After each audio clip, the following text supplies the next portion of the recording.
Stock market किस तरह से काम करती है। फर्ज करें एक कंपनी है जिसका पंजाब के अंदर अच्छा खासा बिजनेस है। कंपनी करोड़ों रुपए के अंदर प्रॉफिट जनरेट करती है, लेकिन अब कंपनी चाहती है कि वो पंजाब से बाहर निकल के पूरे पाकिस्तान में अपने बिजनेस को एक्सपेंड करे। अब पूरी कंट्री के अंदर बिजनेस एक्सपेंड करने के लिए कंपनी को चाहिए बहुत ज्यादा इन्वेस्टमेंट। अब एक कंपनी जो है वो 3 तरीकों से इन्वेस्टमेंट रेज कर सकती है। या तो वो बैंक से लोन ले सकती है, या वो प्राइवेट इन्वेस्टर्स के पास जा सकती है, या फिर वो पब्लिक से इन्वेस्टमेंट उठा सकती है। अगर कोई कंपनी बैंक से लोन लेती है और बाद में उनकी इन्वेस्टमेंट डूब जाती है तो कंपनी बैंकरप्ट हो सकती है। अगर कंपनी प्राइवेट इन्वेस्टर्स के पास जाती है तो उनको काफी ज्यादा कंपनी के अंदर हिस्सादारी देनी पड़ती है, इक्विटी देनी पड़ती है। इसीलिए ज्यादातर कंपनीज बैंक्स और प्राइवेट इन्वेस्टर्स को अवॉइड करके पब्लिक से इन्वेस्टमेंट उठाने के लिए अपने आप को स्टॉक मार्केट के अंदर रजिस्टर करवाती है।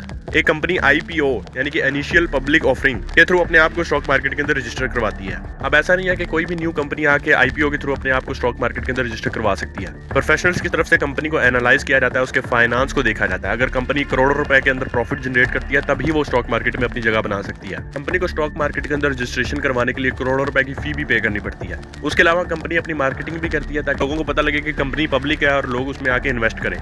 एक कंपनी जब स्टार्टिंग के अंदर स्टॉक मार्केट के अंदर रजिस्टर होती है तो वो अपने शेयर या अपने स्टॉक की प्राइस अपनी मर्जी से डिसाइड कर सकती है। अब जिस प्लेटफॉर्म के थ्रू पब्लिक आके कंपनी में इन्वेस्ट करती है या कंपनी के शेयर्स को परचेज करती है उसको स्टॉक एक्सचेंज कहते हैं। हर एक कंट्री का अपना अपना स्टॉक एक्सचेंज होता है। जैसे पाकिस्तान का है PSX, Pakistan stock exchange. Stock exchange के थ्रू जब पब्लिक आके कंपनी के अंदर इन्वेस्टमेंट करती है या कंपनी के शेयर्स को परचेज करती है तो कंपनी उस इन्वेस्टमेंट को यूटिलाइज करती है बिजनेस को एक्सपेंड करने में और प्रॉफिट जनरेट करती है। जब कंपनी प्रॉफिट जनरेट करती है तो मार्केट के अंदर कंपनी के शेयर प्राइस हाई हो जाते हैं। जब शेयर्स की प्राइस हाई होती है तो जिन लोगों ने कंपनी के शेयर्स को परचेज किया होता है उनको भी प्रॉफिट मिलता है। इस तरह से ये सारा स्टॉक मार्केट या स्टॉक एक्सचेंज का सिस्टम वर्क करता है।